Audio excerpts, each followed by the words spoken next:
हमरा बोलैली छौड़ी लक्ष्मीपुर बाजारी आगे हमरा बोलैली छौड़ी लक्ष्मीपुर बाजारी आगे छौड़ी भाई से दिली पीटवाई आगे छौड़ी भाई से दिली पीटवाई आगे छौड़ी हमरा बोलैली छौड़ी लक्ष्मीपुर बाजारी आगे हमरा बोलैली छौड़ी लक्ष्मीपुर बाजारी आगे छौड़ी भाई से दिली पीटवाई आगे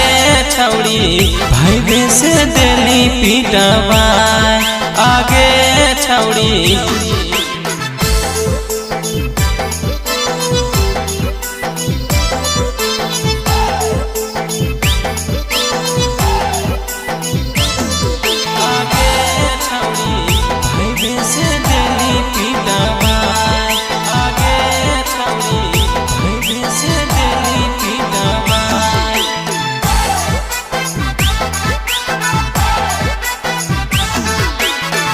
हनुमा पे करे छेली मीठी मीठी बात गे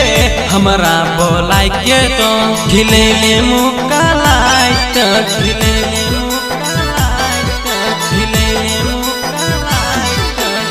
हनुमा पे करे छेली मीठी मीठी बात गे हमरा बोलाई के तो खिलेले मुक्का लाइट गे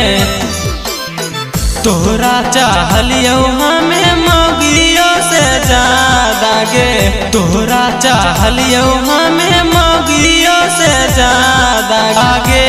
छौड़ी भाई से दिली पीटवाई आगे छौड़ी भाई से दिली पीट